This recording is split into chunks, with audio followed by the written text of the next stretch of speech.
Bismillahirrahmanirrahim. Assalamualaikum warahmatullahi wabarakatuh. Perkenalkan, nama saya Mutmainah dari kelas PBA 2A dengan NIM 2281020025. Di sini saya akan menjelaskan materi manhol tentang proses morfologis. Proses morfologis. Pengertian morfologis. Secara etimologi, istilah morfologi berasal dari bahasa Yunani, yaitu morfologi yang berasal dari gabungan kata morphe yang berarti bentuk dan logos yang berarti ilmu. Secara terminologi, menurut salah satu ahli yang bernama David Crystal, dalam bukunya mengatakan morfologi adalah cabang tata bahasa yang menelaah struktur atau bentuk kata, utamanya melalui morfem. Selanjutnya yaitu ragam proses morfologis.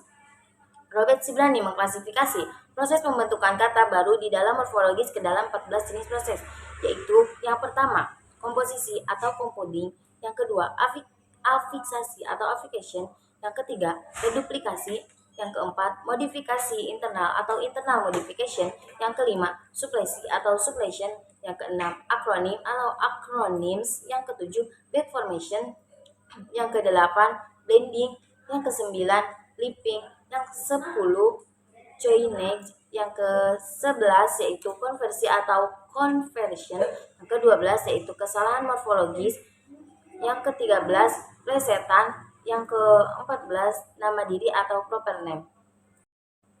Selanjutnya itu objek kajian morfologi. Abdul C. membagi objek kajian dalam morfologi ke dalam 3 kelompok, yaitu yang pertama, satuan morfologi yang terdiri dari morfem dan kata. Yang kedua, analisis pembentukan kata menggunakan peranti, yaitu bentuk dasar dan alat pembentuk kata, yaitu imbuhan, reduplikasi, komposisi, morfofonemik, infleksi, dan derivasi. Selanjutnya yang ketiga yaitu makna gramatikal dari sebuah kata akibat proses pembentukan kata dari satu bentuk ke bentuk lain. Selanjutnya itu satuan morfologi, terbagi menjadi dua. Yang pertama morfem. Morfem adalah unit terkecil linguistik yang memiliki makna dan tidak dapat diuraikan lebih lanjut ke dalam bagian-bagian yang bermakna. Yang kedua yaitu kata. Kata adalah satuan terbesar dalam proses morfologi yang berperan sebagai output dan dapat dianalisis atas komponen yang disebut morfem. Selanjutnya yaitu jenis-jenis morfem. Yang pertama, akar atau root.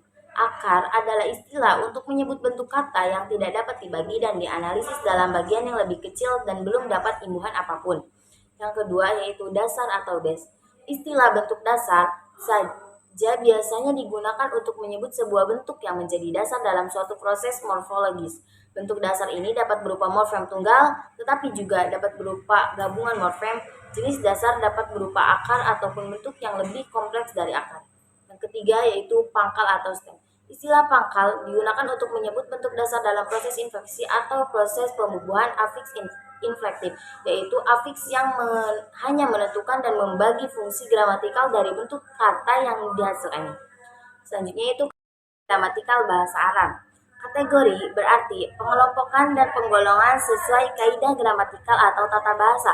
Oleh karena itu, pengertian kategori selalu dihubungkan dengan proses morfemis pembentukan kata secara infleksional. Ada 6 kategori gramatikal yang berlaku untuk kelas kata kerja, meliputi yang pertama itu kasus. Kasus adalah kategori gramatikal dari nomina, frasa nominal, pronomina, dan adjektiva yang memperlihatkan hubungannya dengan kata lain dalam konstruksi sintaksis. Kasus dalam bahasa Arab ada 3 yaitu nominatif, akusatif, dan genitif. Yang kedua yaitu modus atau sighah fi'il. Modus adalah kategori gramatikal verba yang mengungkapkan suasana psikologis perbuatan yang diungkap oleh pembicaranya atau sikap pembicara atas apa yang dibicarakannya. Holes mengemukakan dalam bahasa Arab dikenal 3 jenis modus yaitu indukatif, subjunktif, dan jusif. Yang ketiga, kala atau zaman.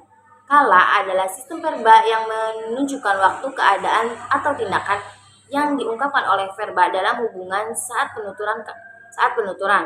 Kala dalam bahasa Arab ada 3 macam yaitu kata lampau atau al-madi, kala kini atau sekarang yaitu hal, kala mendatang itu mustakbal. Yang keempat yaitu diastesis.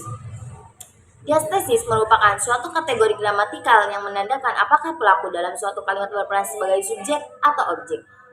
Diatesis secara umum atau yang berlaku di sebagian besar bahasa di dunia ada 2 jenis, yaitu diatesis aktif dan diatesis pasif. Dalam bahasa Arab istilah ini disebut ma'lum dan majhul. Yang kelima yaitu jenis. Dalam kamus linguistik, karya Krida Laksana, jenis atau gender merupakan klasifikasi kata yang kadang berkaitan dengan jenis kelamin. Tapi intinya, jenis atau gender ini merupakan penanda jenis kelamin baik pada makhluk hidup atau benda mati. Kategori jenis dalam bahasa Arab ada dua, yaitu mudzakkar untuk laki-laki dan muannas untuk perempuan. Selanjutnya yang terakhir yaitu jumlah. Jumlah merupakan satuan kategori gramatikal sekunder yang membeda-bedakan jumlah biasanya tindakan pada nomina, verba, pronomina, dan sebagainya. Dalam bahasa Arab jumlah ada tiga, yaitu mufrad, musanna, atau jamak. Selanjutnya saya akan menjelaskan tentang infleksional dan derivasi dalam bahasa Arab. Pertama, infleksional. Prinsip pembentukan kata secara morfologis dalam bahasa Arab bersandar pada akar kata yang berupa konsonan dan pola tertentu yang terdiri atas vokal atau harokat dan konsonan formatif tertentu, seperti huruf mudhora'ah dan huruf ziyadah. Selanjutnya, vokal-vokal itu difungsikan sebagai infiks, sedangkan konsonan-konsonan formatif tersebut dapat berfungsi sebagai prefiks, infiks, dan sufiks.